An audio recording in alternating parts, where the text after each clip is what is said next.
आदाब, यह है समय न्यूज नेटवर्क और मैं हूं सैयद फैसल अली। आज मेरे साथ मौजूद हैं आम आदमी पार्टी के सीनियर लीडर संजय सिंह जी। संजय सिंह जी, आपका स्वागत है।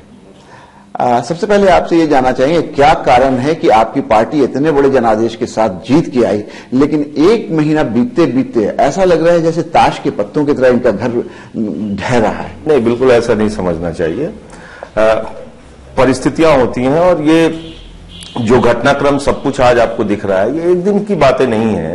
ये पिछले 8-9 महीने से सब कुछ पार्टी के अंदर चल रहा था और जो जिन चीजों को परिवार को बचाने का हर स्तर पे हम लोग प्रयास करते रहे, अब वो चीजें बाहर निकल के आ रही हैं। तो ठीक है, इससे किसी निष्कर्ष पे हम लोग पहुंचेंगे और किसी एक समाधान पे पहुंचेंगे। आज एक खुली बहस सारे मुद्दों पर हो रही है कि क्या क्या हुआ पिछले 9 महीने के अंदर। मुझे लगता है कि जब जब संकट में आई है पार्टी और मजबूती के साथ उभर के आती है और इस बार भी ऐसा होगा। नहीं, ये कहने की बात है कि संकट में पार्टी आती है तो मजबूती होती है, लेकिन जिस तरह से आपके 2 वरिष्ठ नेता प्रशांत भूषण और योगेंद्र यादव को जिस तरह से पीएसी से हटाया गया और ये इल्जाम लग रहा है कि उन लोगों ने पार्टी में रहते हुए एंटी पार्टी एक्टिविटीज की, यहां तक कि हरवाने की कोशिश की, इससे क्या लगता है, क्या वो किसी और के मुद्दों पर काम कर रहे थे या उनका अपना कुछ इंटरेस्ट था? देखिए, मैं आपको पूरी बात बताना चाहूंगा।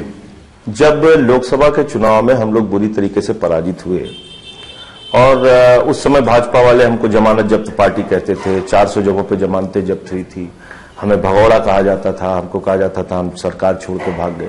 ये सब कुछ हुआ और इन सारे घटनाओं के बाद जब एनी की मीटिंग होनी थी लोकसभा चुनाव के बाद, उसके ठीक पहले योगेंद्र भाई की जब पार्टी को सबसे ज्यादा आवश्यकता थी, उन्होंने पीएसी के पद से इस्तीफा दे दिया और 7 पेज की एक लंबी चौड़ी चिट्ठी लिखी जिसमें तमाम आरोप अरविंद केजरीवाल जी के ऊपर और पार्टी की कार्यप्रणाली पर उन्होंने लगाए। फिर मनीष सिसोदिया जी ने भी उसके जवाब में चिट्ठी लिखी और आपको जानकारी होगी, हम लोगों ने कई बार बताया कि मैंने 2005 से मैं काम कर रहा हूं अरविंद केजरीवाल के साथ घूस के घुसा अभियान से, जब उन्होंने रिश्वतखोरी के खिलाफ चलाया था। मैंने कभी अरविंद केजरीवाल को इतना टूटा हुआ, इतना निराश नहीं देखा। राष्ट्रीय कार्यकारिणी की बैठक में बोलने से पहले वो रोने लगे और उन्होंने कहा, योगेंद्र भाई, प्रशांत भाई, मैं मोदी से लड़ सकता हूं, भाजपा से लड़ सकता हूं, मैं आपसे नहीं लड़ सकता।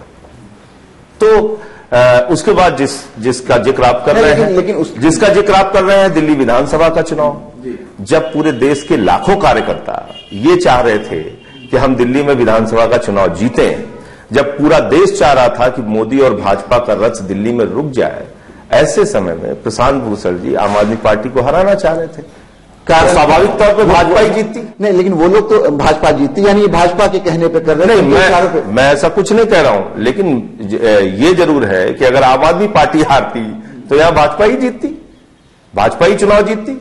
लेकिन वो और क्यों कर रहे थे? वो लोग संस्थापक सदस्य हैं, वो उसके फाउंडर मेंबर्स हैं, ऐसा क्यों कर रहे हैं? देखिए, उनकी अपनी कोई नाराजगी हो सकती है, लेकिन आप ये बताइए कि कोई भी नाराजगी हो, पीएसी की 4 बैठकों में उन्होंने कहा इस पार्टी को एक्सपोज कर दूंगा, बर्बाद कर दूंगा। प्रेस कॉन्फ्रेंस प्रशांत भूषण जी ने, शांति भूषण जी ने बाकायदा चुनाव के दौरान बयान दिया कि किरण बेदी अरविंद केजरीवाल से बेहतर मुख्यमंत्री साबित होंगी। उन्होंने तो यहां तक कह दिया कि 3रे नंबर पे है केजरीवाल जी। मुझे लगता है कि ये सब कुछ क्यों हो रहा था, ये सिर्फ इसलिए हो रहा था कि आम आदमी पार्टी कैसे हार जाए, और दिल्ली के अंदर फिर भी जनता ने इन तमाम बातों पर लेकिन योगेंद्र यादव बार बार ये कह रहे हैं कि वो पहले आदमी थे जब अरविंद केजरीवाल ने पीएसी से इस्तीफा देने, कन्वीनरशिप से इस्तीफा देने की बात की तो उन्होंने उसका विरोध किया। आप लोग कोई इस पर कुछ नहीं बोल रहे हैं कि ये बात सही है? मैं बोल रहा हूं। पहली बात तो ये कि आशीष खेतान ने अपनी जिस बात का जिक्र किया कि एक मीटिंग हो रही थी एक मीटिंग हो रही थी जिसमें एक विजन तैयार करना था पार्टी का। उस मीटिंग में शांति भूषण जी भी थे, योगेंद्र भाई भी थे। उनके सामने शांति भूषण जी ने कहा दिल्ली में भाजपा सरकार बना रही है और Arvind Kejriwal leader of opposition बन रहे हैं, और ऐसे समय में फिर योगेंद्र भाई को पार्टी का संयोजक होना चाहिए। आप खुद ही उनसे पूछ लीजिएगा, वो झूठ नहीं बोलते हैं, वो बता देंगे आपको कि ये घटना सच है कि झूठी है। तो ये सारा कुछ चल रहा था, मैं ये कहना चाह रहा हूं। अच्छा। उसके बाद जब जीत के बाद आपने कहा इतनी बड़ी जीत के बाद तो और अच्छे ढंग से पार्टी को काम करना चाहिए था। निश्चित रूप से राष्ट्रीय कार्यकारिणी की हमारी बैठक थी 26 फरवरी को, उसके पहले एडमिरल साहब की एक चिट्ठी आती है, फिर प्रशांत भूषण जी की चिट्ठी आती है, पार्टी के ऊपर तमाम तरीके के सवाल खड़े किए जाते हैं। और फिर सारा मुद्दा वन मैन वन पोस्ट और इन सारी चीजों पे भटक जाता है। ये लोग सारे लोग कहीं ना कहीं ये भी आरोप लगा रहे हैं कि ये एकाएक नहीं हुआ। आपने भी कहा कि ये कई दिनों से चल रहा था, कई महीनों से चल रहा था, और इसमें आरोप जो लग रहा है वो कल भी राजेश गर्ग ने कहा कि एक चौकड़ी है जो मनीष सिसोदिया, आशुतोष, संजय सिंह और आशीष खेतान, ये लोग हैं जिन्होंने कहीं ना कहीं ये शब्द उन्होंने इस्तेमाल किया कि अरविंद केजरीवाल को हाईजैक किया हुआ है और पार्टी को हाईजैक कर लिया है। देखिए, अब आप उनके जो आरोप हैं उसके ऊपर बात करते हैं। उन्होंने क्या क्या आरोप लगाए हैं? उन्होंने कहा वन मैन वन पोस्ट, हमारी पार्टी के संविधान में वन मैन वन पोस्ट की बात कहीं है नहीं। अरविंद केजरीवाल ने अपने पास कोई मुख्यमंत्री का कोई विभाग रखा नहीं अपने पास। उसके अलावा उनका चयन जो हुआ है वो लोकतांत्रिक तरीके से पार्टी के द्वारा, राष्ट्रीय परिषद के द्वारा, राष्ट्रीय कार्यकारिणी के द्वारा कब तक के लिए हुआ है? सितंबर अक्टूबर तक के लिए उनका कार्यकाल है। ये उससे पहले इस पर बात नहीं होनी चाहिए। यानी आप एक पार्टी को अस्थिर करने के लिए क्यों अभियान चला रहे हैं? आप तब तक रुक जाइए, फिर राष्ट्रीय कार्यकारिणी फैसला करेगी, आप राष्ट्रीय परिषद फैसला करेगी। आप उसके पहले कि वन मैन वन पोस्ट होनी चाहिए, इतनी हड़बड़ाहट क्यों है? इसका मतलब कि संयोजक पद से हटाने की कहीं ना कहीं अंदर कहीं कोई कोशिश चल रही है। दूसरी बात जिसका वो कहते हैं कि हमने कन्वीनरशिप पे रखने के लिए उनका फेवर किया, 60 लोग मौजूद थे, 58 लोगों ने फेवर किया, तो 2 लोगों के सामने क्या विकल्प बचता है? जरा आप बताइए। करना ही था, यानी मजबूरी थी। नहीं, अब आप इसको मजबूरी कहिए या जो भी नाम दे लीजिए, अगर एक मीटिंग में 58 लोग समर्थन कर रहे हैं तो 2 लोग क्या करेंगे? लेकिन ये आरोप जो लग रहा है आपके ऊपर कि आपकी अपनी राजनीतिक महत्वाकांक्षा बहुत है, पॉलिटिकल एम्बिशन है आपका, और आपके साथ 3 और लोगों पे इल्जाम लग रहा है, आशुतोष पे, मनीष सिसोदिया जी पे और आशीष खेतान। इसको कैसे लीजिए? ये बात देखिए, प्रशांत जी भी कह रहे हैं, योगेंद्र जी भी कह रहे हैं, कल राजेश गर्ग ने भी कहा। नहीं, देखिए फैसल भाई, दिल्ली विधानसभा का चुनाव हुआ, मुझसे कहा गया मैं चुनाव नहीं लड़ा। लोकसभा का चुनाव हुआ, मुझसे कहा गया मैं चुनाव नहीं लड़ा। हम लोग उम्मीद कर रहे थे कि आप चुनाव लड़ेंगे। लोकसभा का चुनाव फिर हुआ, लोगों ने फिर कहा आपको चुनाव लड़ना चाहिए। मैंने कहा मैं चुनाव नहीं लड़ूंगा। मैं एक पार्टी के कार्यकर्ता के तौर पे जितनी मेहनत कर सकता हूं, जितना काम करता हूं, कर रहा हूं, निष्ठा से कर रहा हूं। तो इसमें पार्टी आप ही चार चला रहे हैं और किसी की कुछ नहीं। ये निराधार बात है, ये गलत बात है। आप हमको बताइए कि पिछली विधान, जैसे उन्होंने दूसरा आरोप लगाया कि साहब कांग्रेस बीजेपी वालों को टिकट दिया गया, प्रशांत भूषण जी, योगेंद्र यादव जी जिस सिलेक्शन कमेटी में खुद थे, यानी पिछली बार बोलते हैं कि हमारी चलती नहीं। सुन तो लीजिए आप, पिछली विधानसभा की कमेटी की बात कर रहा हूं, जब उनकी खूब चलती थी, यानी जब 49 दिन की सरकार बनी थी। आज वो ये कंप्लेन कर सकते हैं कि उनकी नहीं चलती। जब उनकी चलती थी उस समय 16 कांग्रेस और बीजेपी वालों को टिकट दिया गया, ये मैं आपके कैमरे पे बोल रहा हूं। और इस बार 13 कांग्रेस और बीजेपी से आए हुए लोगों को टिकट दिया गया। हमने ये कतई नहीं कहा है कि हम कांग्रेस बीजेपी से आए लोगों को टिकट नहीं देंगे। हमने ये कहा है कि हम उनका परीक्षण करेंगे किन मुद्दों पे, भ्रष्टाचार है कि नहीं, अपराधीकरण है कि नहीं, कोई चारित्रिक आरोप है कि नहीं। तो आज आप कह रहे हैं कि कांग्रेस बीजेपी वालों को आरोप की बात की, वो तो ये कहते हैं, योगेंद्र यादव ये कहते हैं, प्रशांत जी ये कहते हैं कि हम लोगों का डिफरेंसेस इसी से शुरू हुआ कि कुछ ऐसे लोगों का, जो आपने कही कि चारित्रिक उनके ऊपर कोई इल्जाम है या नहीं, चलिए ऐसे लोगों को टिकट दिया जिनके ऊपर बहुत सारे इल्जाम। आप चलिए ये भी बात आपकी मान लेते हैं। उसके लिए पार्टी ने कंप्लेंट कमेटी बनाई, किसकी? आनंद कुमार जी की, ऋषि की, आशीष खेतान जी की, और उस कंप्लेंट कमेटी ने जांच किया। सारे जो कैंडिडेट के ऊपर शिकायत आती थी उस पर भी यकीन नहीं हुआ। फिर क्या हुआ? एडमिरल साहब के नेतृत्व में योगेंद्र भाई और प्रशांत भाई की सहमति से 6 सदस्यीय कमेटी बनाई गई। आप किसी और दूसरी पार्टी में इतना लोकतंत्र नहीं देखेंगे, ये आपके चैनल पे मैं बता रहा हूं। उन 6 सदस्यीय कमेटी ने सम्मन किया, बाकायदा उन कैंडिडेट्स की जांच की। मुझे सम्मन किया गया, मनीष सिसोदिया को सम्मन किया गया, गोपाल राय को समन किया गया। हम सब ने अपना जाके पक्ष रखा कि किस आधार पर हमने सिलेक्शन किया गया। हमसे एडमिरल साहब ने पूछा, हमने सब कुछ बताया। और उसके शिकायतकर्ता 12 कैंडिडेट्स के प्रशांत भूषण जी और योगेंद्र भाई थे। उस आधार पर एडमिरल साहब ने 2 कैंडिडेट का कैंडिडेचर कैंसिल किया, मेहरौली के कैंडिडेट का और मुंडका के कैंडिडेट का। बावजूद उसके वो सारे आरोप मीडिया को लीक कर दिए गए। अब किसने लीक किया इसका मेरे पास कोई प्रमाण नहीं है। तो किसने मेरा कहना यह है कि आप पार्टी के बुनियादी जो ढांचे हैं, जो तरीका, उस पर तो यकीन करेंगे। एक एडमिरल साहब ने 6 सदस्यीय कमेटी बना के जांच की उन्होंने 2 का कैंडिडेचर कैंसिल किया। यानी बाकी जो लोग थे वो 3 थे। नहीं, ये एडमिरल साहब का फैसला है, उसमें उन्होंने समय लगाने की बात की कि मेरे पास जांच का फैसला है, इसलिए उसको अब उसको ये कहते हैं कि वो कह रहे हैं साहब जांच का उनके पास समय नहीं है, तो जांच का समय नहीं तो रोक लगा सकते थे। किसने उनको रोका था? उनको अधिकार सारा था। तो मेरा ये कहना है 6 सदस्यीय कमेटी ने जांच किया, पार्टी ने सारा डेमोक्रेटिक तरीका अपनाया, बावजूद उसके अगर आप इस तरह के सवाल उठाते हैं तो फिर ये लगता है कि ये मतभेद नहीं है, ये कोई और भेद है।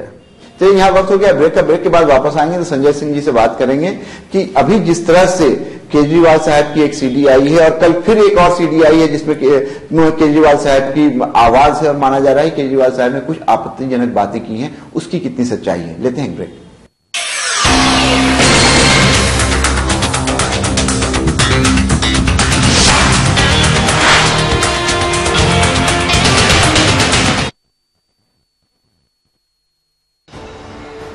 दुनिया बन गई है ग्लोबल शहर, तो जानिए हर मुल्क की अहम खबर, हलचल पड़ोसी मुल्क की या 7 समंदर पार की,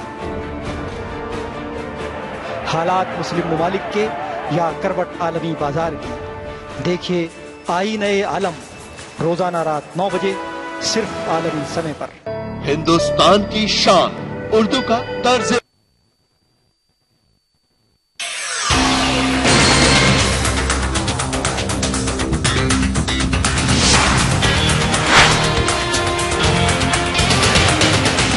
ब्रेक के बाद आपका एक बार फिर खैर मकदम है। संजय सिंह हमारे साथ मौजूद हैं। वो कह रहे हैं कि जिस तरह से आरोप लगाए जा रहे हैं वो कहीं ना कहीं निराधार हैं। कैंडिडेट सिलेक्शन की जो बात प्रशांत भूषण और योगेंद्र यादव ने उठाई उसमें भी सच्चाई उतनी नहीं है जैसा कि वो लोग बता रहे हैं। कैंडिडेट्स का मैटर रेफर किया गया था एडमिरल रामदास को, जो उनके इंटरनल लोकपाल हैं, और वहां से वो नाम क्लियर हुए थे। लेकिन संजय सिंह जी ये बताइए कि जिस तरह से आप लोगों ने एक कल्चर, आप लोगों पर यह आरोप लगता है कि आपने स्टिंग ऑपरेशन का, कॉल रिकॉर्डिंग का एक कल्चर दिया था और वो कहीं ना कहीं अब आप पे भारी पड़ रहा है, शिकारी खुद शिकार हो गया है। बिल्कुल नहीं। केजरीवाल साहब की सीडी किसने रिलीज की? वो कहते हैं कि शायद कुमार विश्वास ने रिलीज की, जिसने भी की, लेकिन उसमें यह बात है कि कांग्रेस के एमएलए को तोड़ने की बात चल रही है। क्या कहिएगा? देखिए, मैं फिर से स्पष्ट कर दूं कि पहली बात तो ये कि स्टिंग के जरिए गलत, भ्रष्टाचार, बेईमानी बाहर आना चाहिए, इसके समर्थक हम पहले भी थे, आज भी हैं। अब बात कर रहे हैं जिसकी आप पर्टिकुलर बात कर रहे हैं, अरविंद केजरीवाल के स्टिंग की और जो ऑडियो रिकॉर्डिंग है उसकी। पहली बात तो ये कि उस ऑडियो रिकॉर्डिंग जिस शख्स ने जारी की, राजेश गर्ग, वो वही व्यक्ति है। नहीं, वो कह रहे हैं कि मैंने नहीं किया, कुमार विश्वास ने किया। वो कौन किया उस पर भी नहीं जाते। लेकिन अगर राजेश गर्ग उसके की बातचीत है उसमें, तो राजेश गर्ग वही शख्स है जिन्होंने कहा था चाहे कांग्रेस के साथ सरकार बनाओ, चाहे बीजेपी के साथ सरकार बनाओ, दिल्ली में किसी भी तरीके से सरकार बनाओ। जब हम राष्ट्रपति भवन गए थे फैजल भाई, और हमने गुहार की थी राष्ट्रपति से कि दिल्ली की विधानसभा को भंग करके नए चुनाव कराए जाए, उस समय राजेश गर्ग जी हमारे साथ नहीं गए थे। राजेश गर्ग ने जो ऑडियो जारी किया है उसमें कोई भी बात खरीद फरोख्त की नहीं है, कोई भी बात मंत्री पद देने की नहीं है, कोई भी बात पैसे देने की नहीं है। और उसमें डिफेक्शन कराने की तो बात है, उसमें हॉर्स ट्रेडिंग की लेकिन पार्टी तोड़ने की बात है। नहीं, इसको आप इस रूप में क्यों नहीं लेते हैं कि एक व्यक्ति जो खुद भागने की तैयारी में है उसको रोकने के लिए ये बातचीत का संदर्भ हो? इसको इस रूप में भी ले सकते हैं आप कि वो व्यक्ति कहीं, क्योंकि हमारी पार्टी, यानी आप मान रहे हैं कि सरकार बनाने की बातचीत हो रही थी, इसमें कोई बुरी बात नहीं। एलजी को हमने चिट्ठी लिखा था, ये कौन सी झूठी बात है? हमने एलजी से समय मांगा था। तो इस पे अभी जो बवेला हो रहा है उसको कैसे देखते हैं आप? बवेला जो हो रहा है वो गलत हो रहा है, क्योंकि एमएलएज ने प्रस्ताव पास किया था कि सरकार बनाने का प्रयास करना चाहिए। राष्ट्रीय कार्यकारिणी ने बहुमत से प्रस्ताव पारित किया था कि सरकार बनाने का प्रयास करना चाहिए। अब जो लोग उस पर सवाल खड़ा कर रहे हैं वो गलत कर रहे हैं।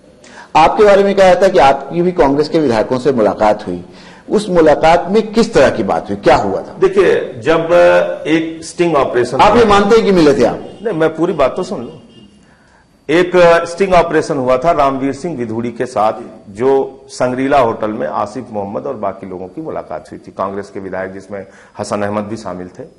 उसके बाद भाजपा के साथ कांग्रेस की क्या रणनीति है और साथ ही साथ क्या बातचीत हुई है उनकी, ये जानने के लिए मुलाकात हुई थी। सरकार बनाने की संभावनाएं भी तलाशने पे बातचीत हुई थी। उन्होंने खुद बताया, आसिफ मोहम्मद खान ने, कि देखिए हम नितिन गडकरी से मिल चुके हैं। उन्होंने ये बताया कि हमको उप मुख्यमंत्री पद का ऑफर किया जा रहा है, हमारे खेमे को भारतीय जनता पार्टी के द्वारा मंत्री पद दिया जा रहा है। ये सारी बातें उन्होंने बताई। इसके साथ साथ हमने उनसे जन लोकपाल पर भी समर्थन की बात कही। हमने उनसे बात की कि अगर आप पुरानी परिस्थितियों में फिर से सरकार बनने की कोई संभावना है तो उसके लिए बातचीत कीजिए। यानी आप ये कह रहे हैं कि एक सीरियस अटेम्प्ट आप लोगों की तरफ से था कि एक अगर डेमोक्रेटिकली इलेक्टेड सरकार बनती है तो इसको बनने देना चाहिए। एक डेमोक्रेटिक तरीके से बगैर किसी प्रकार का अवैध समझौता, गलत समझौता, बगैर लेन देन के कोई सरकार बनने की अगर संभावना है तो उसका एक प्रयास किया जाए। लेकिन ये बात तो पहले भी आसिफ मोहम्मद खान ने 4 महीने पहले भी इस बात को उठाया था, आज फिर उठा रहे। उनके पीछे इसके क्या? आसिफ मोहम्मद खान, हमारी कोई रिश्तेदारी तो है नहीं उनसे। अगर उनके पास मेरी कोई स्टिंग, कोई वीडियो, कोई ऑडियो होती तो उसको जारी कर देते। वो 4 महीने से बार बार इसी बात को कहते हैं और वो ये नहीं बता रहे हैं कि उन्होंने ये कहा था कि नितिन गडकरी से हमारी मुलाकात हुई थी।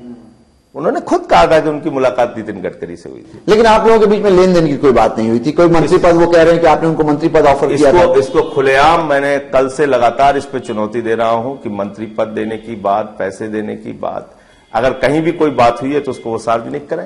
मैं तो कल से चुनौती दे रहा हूं। अभी कल देर रात एक और ऑडियो कैसेट रिलीज हुआ है। नहीं, दूसरी बात मैं आपको फैजल भाई ये बता दूं कि हम लोगों ने अपने जीवन में ईमानदारी का संकल्प लिया है।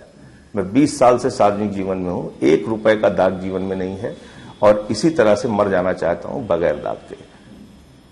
तो अगर मैं किसी के साथ पैसे के लेन देन की जिस दिन बात करूंगा उस दिन अपने चेहरे पे कालिक लगाना पड़ेगा। राजनीति में ईमानदारी के लिए आया हूं, ईमानदारी से जीऊंगा, ईमानदारी से काम करूंगा, ईमानदारी से सार्वजनिक जीवन में जीऊंगा। लेकिन अब इसी ईमानदारी का जो आप लोगों का दावा है संजय सिंह जी, आपका और आपकी पार्टी का, उसी पे सवाल उठ रहा है। कल एक वीडियो कैसेट और जारी हुआ, ऑडियो कैसेट, जिसमें एक आवाज सुनाई दे रही है कि अरविंद केजरीवाल ये कह रहे हैं कि मुसलमानों के पास कोई विकल्प नहीं है, उनको हम 1 टिकट दें या 10 टिकट दें इससे अंतर नहीं पड़ता है, उनको वोट हम ही को देना है, इसलिए कि वो जानते हैं कि मोदी का रथ अगर कोई रोक सकता है तो अरविंद केजरीवाल। देखिए, पहली चीज तो ये कि नरेंद्र मोदी मुसलमानों के कोई हितैषी हैं इस देश में, ऐसी अगर कोई धारणा है तो वो गलत धारणा है। ऐसा वो साबित कर चुके हैं कई बार। और उनकी पार्टी जिस तरह की कार्रवाई करती है, कभी लव जिहाद पे उनके सांसद आदित्यनाथ का बयान आता है, कभी धर्मांतरण कराने के लिए ऊपर बयान आता है बीजेपी के नेताओं का। तो बीजेपी इस देश में सांप्रदायिकता की राजनीति करती है, नफरत की राजनीति करती है, ये कोई छुपी हुई बात नहीं है, पहली बात।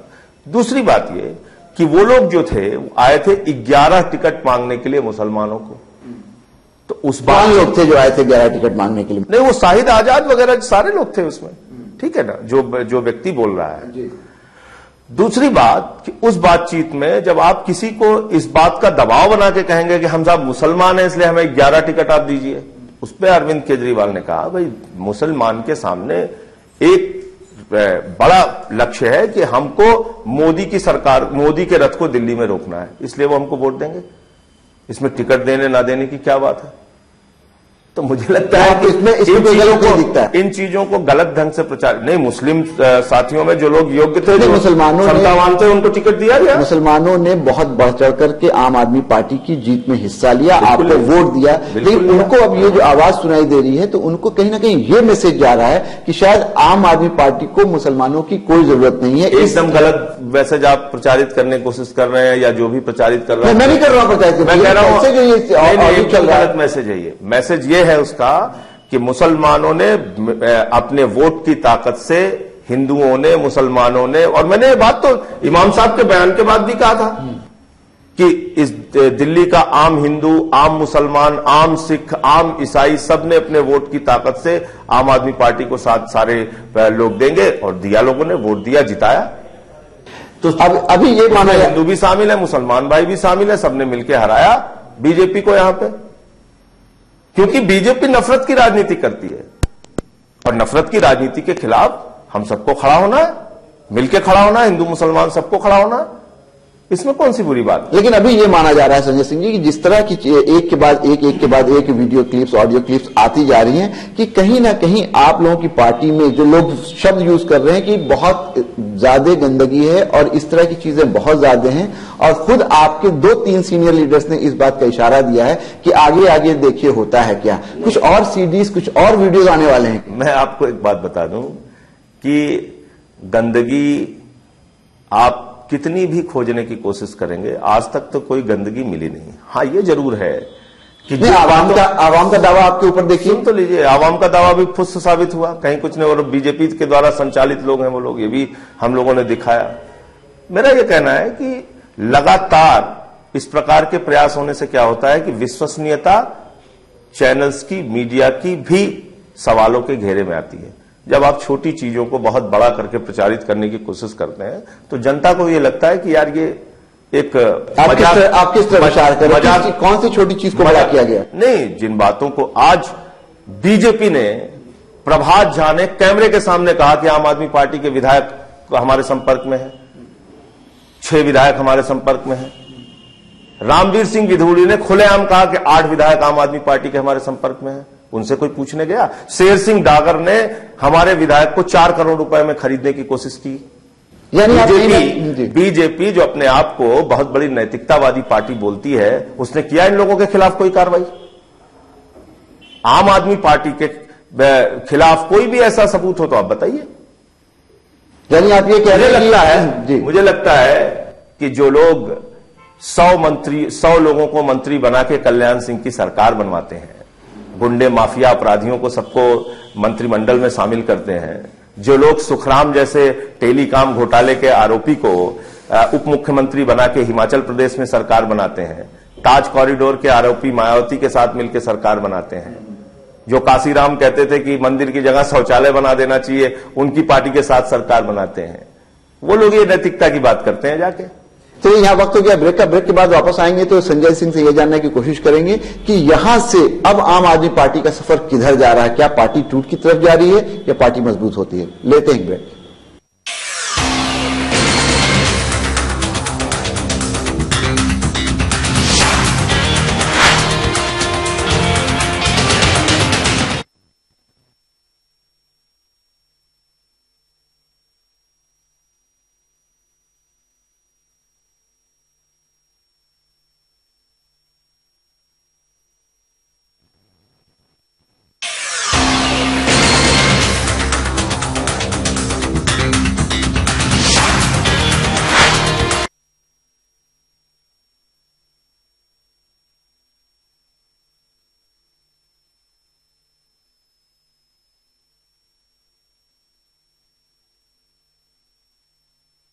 कहीं मीडिया की क्रेडिबिलिटी पे भी आंच आती है। जाहिर सी बात है, पहले भी कोई ऐसी नई बात नहीं है कि आम आदमी पार्टी के विधायक कांग्रेस से मिले या आम आदमी पार्टी के विधायक बीजेपी से मिले या किसी भी पार्टी के विधायक एक दूसरी पार्टी से मिलते हो। ये बात बहुत आम है और इस बात को अजय माकन ने भी कहा था कि कांग्रेस के विधायकों का कहीं ना कहीं सपोर्ट लेने की कोशिश आम आदमी पार्टी कर रही है। यानी ये सारी बात पब्लिक डोमेन में थी, अब इस पे हाय तौबा कहीं ना कहीं बात को बतंगड़ बनाने की कोशिश की जा रही है। लेकिन एक सवाल तो उठता है संजय, मैं एक चीज और इसमें जोड़ दूं।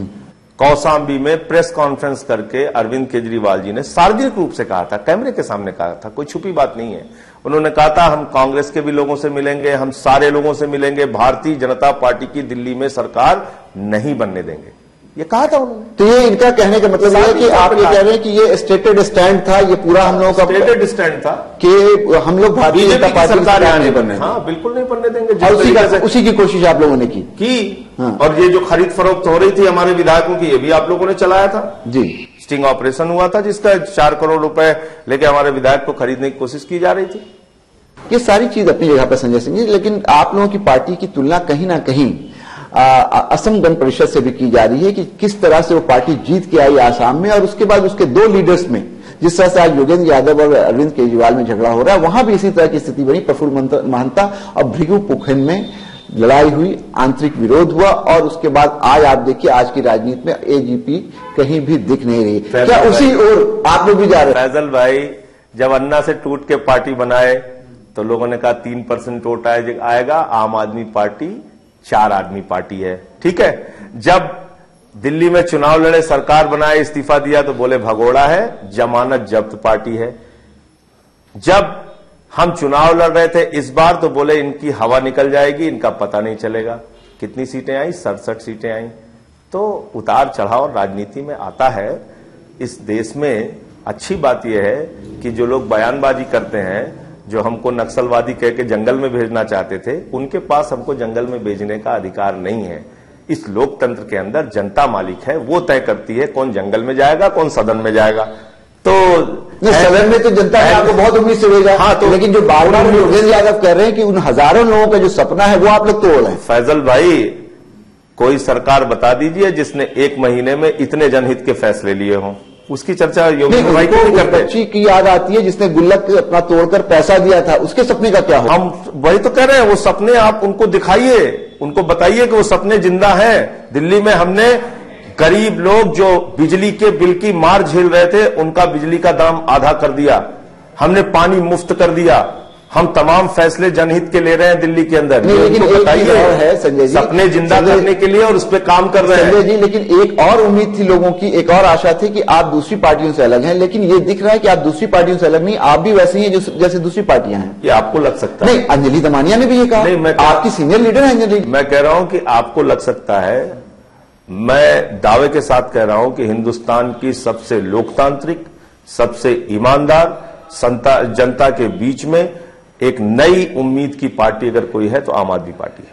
तो आपके लीडर्स ऐसी बात क्यों कर रहे हैं? कल तक अंजलि आपकी सबसे बड़ा चेहरा थी महाराष्ट्र में। अपने कारण हो सकते हैं। और देखिए, कहीं आप ये चाहते हैं कि इस पार्टी के अंदर इतनी तानाशाही आ जाए कि सोनिया गांधी के खिलाफ कोई ना बोलने पाए और मोदी जी के खिलाफ कोई ना बोलने पाए, और बोलेगा तो मार्गदर्शक मंडल में डाल दिया जाएगा। ऐसी पार्टी ये नहीं है।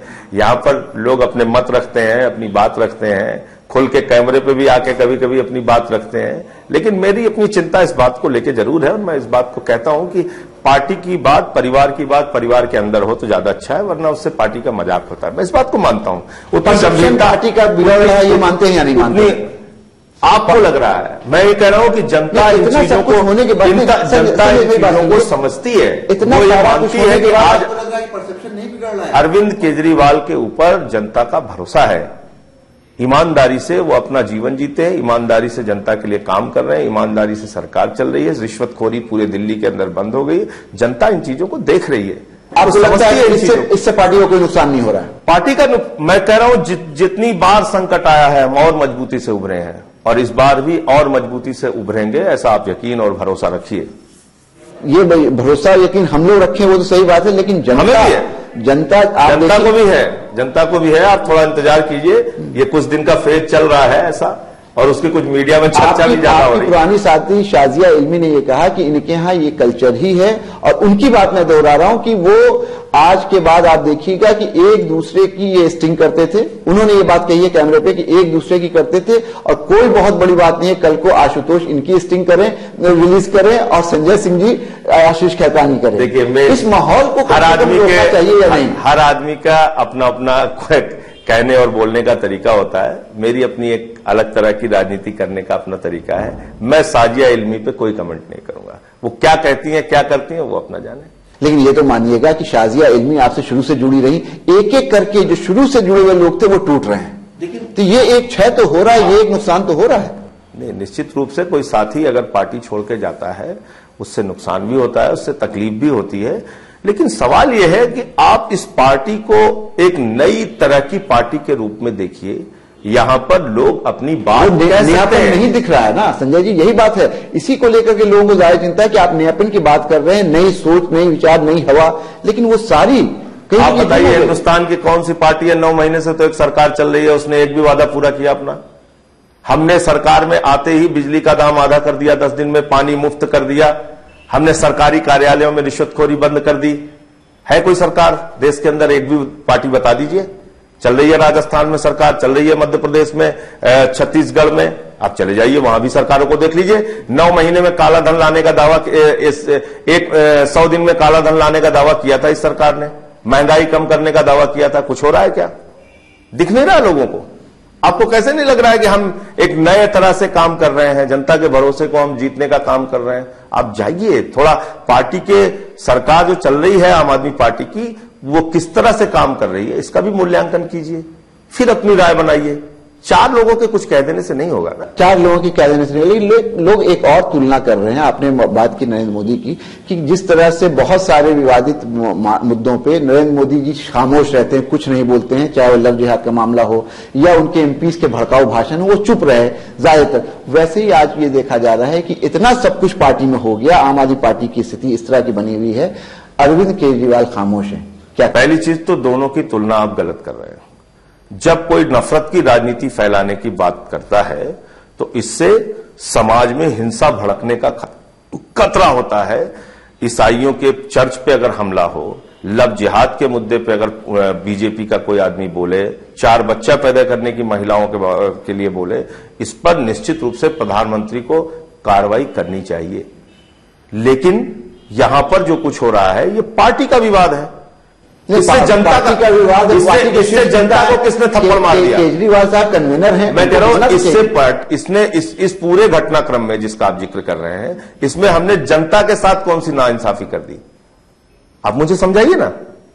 नहीं, लेकिन लोगों की बातचीत तो हो रही है। किस व्यक्ति के खिलाफ हमने नफरत की भाषा बोल दी? पार्टी में इतनी तोड़, किस व्यक्ति के साथ हमने मारपीट कर दी? पार्टी में इतनी तोड़ हो रही है, इस तरह का विवाद हो रहा है। इलाज कराने गए अरविंद केजरीवाल जी, तो क्या उनके आने के बाद आपको लगता है कि वो इस विषय पे कुछ बात करेंगे मीडिया से? निश्चित हम सारे लोग बैठ के बात करेंगे, पहले बातचीत हम लोग भी करेंगे पार्टी के लिए अंदर। एक सीधा सवाल, क्या पार्टी टूट की ओर जा रही है? कुछ लोग ये मान रहे हैं कि आपके बहुत सारे विधायक, 7 विधायक तो बिल्कुल क्लियर है जो आपके साथ नहीं है, वो कहीं ना कहीं दूसरे गुट के साथ है, लेकिन ये माना जा रहा है कि ये संख्या बढ़ सकती है। पहली बात तो आपको जानकारी पूरी दे दूं, जिन 60 लोगों ने सिग्नेचर किया उसके 67 नहीं किया, 60 ने किया। सोच तो लीजिए, उसके अलावा कौन कौन बच रहा है? स्पीकर सिग्नेचर कर नहीं सकता, डिप्टी स्पीकर सिग्नेचर कर नहीं सकता, मनीष सिसोदिया जी स्वयं जो है वो पहले बयान दे चुके हैं, गोपाल राय बयान दे चुके हैं, 1-2 की बात जहां तक है वो छूट गया होगा किसी तरीके से। अब आप पार्टी एकजुट है,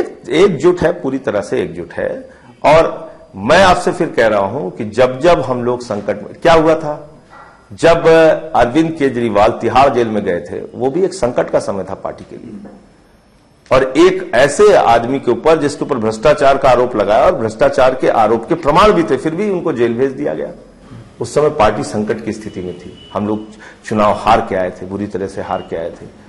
उस समय भी इसी तरह की बयानबाजी हुई थी, कहीं योगेंद्र भाई कुछ बोल रहे थे, कहीं साजिया आलमी ने पार्टी छोड़ दी थी।